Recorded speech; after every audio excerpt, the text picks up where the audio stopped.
નમસ્કાર ખેડૂત મિત્રો, ખેડૂત પ્રિયા ચેનલમાં આપનું સ્વાગત છે।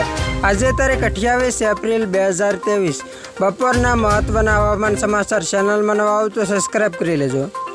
આગામી 3 દિવસ ગુજરાત પર ભારે, રાજ્યમાં ફરી ગાજવી સાથે ભારે વરસાદની આગાહી। રાજ્યમાં ભર ઉનાળે અષાઢી માહોલ જામ્યો હોય તેમ વરસાદ વરસી રહ્યો છે। એક તરફ આકરી ગરમી પડી રહી છે તો બીજી તરફ રાજ્યમાં કમોસમી વરસાદ વરસી રહ્યો છે। ભર ઉનાળે કમોસમી વરસાદે ખેડૂતોની ચિંતા વધારી છે, ત્યારે હવામાન વિભાગ દ્વારા ફરી એક વખત વરસાદની આગાહી કરવામાં આવી છે। હવામાન વિભાગના જણાવ્યા અનુસાર ફરી 3 દિવસ વરસાદની શક્યતા છે। હવામાન વિભાગ દ્વારા આગામી 3 દિવસ વરસાદની આગાહી કરવામાં આવી છે, જેમાં આજે ઉત્તર મધ્ય ગુજરાત, દક્ષિણ ગુજરાત, સૌરાષ્ટ્રમાં વરસાદની આગાહી છે।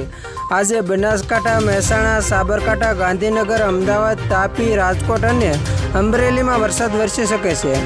હવામાન વિભાગના જણાવ્યા અનુસાર 29મી એપ્રિલે અમદાવાદ, ગાંધીનગર સહિત કચ્છ, પાટણ, મહેસાણા, સાબરકાંઠા, અરવલ્લી, મોરબી, સુરેન્દ્રનગર, જામનગર, રાજકોટ, બોટાદ, અમરેલી, ભાવનગર, દાહોદ, વડોદરા, ભરૂચ, સુરતમાં હળવાથી મધ્યમ કે ગાજવી સાથે વરસાદ થવાની શક્યતા રહેલી છે। 30મી એપ્રિલે રાજ્યના કચ્છ, સાબરકાંઠા, અરવલ્લી, અમરેલી, નર્મદા, તાપી, ભાવનગર, દાહોદ, છોટાઉદેપુર અને ડાંગમાં વરસાદની શક્યતા વ્યક્ત કરવામાં આવી છે।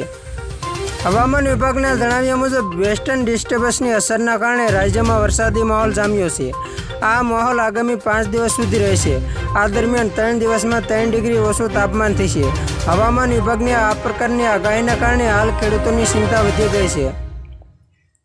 તો ખેડૂત મિત્રો, આ હતા બપોરના મહત્વના હવામાન સમાચાર।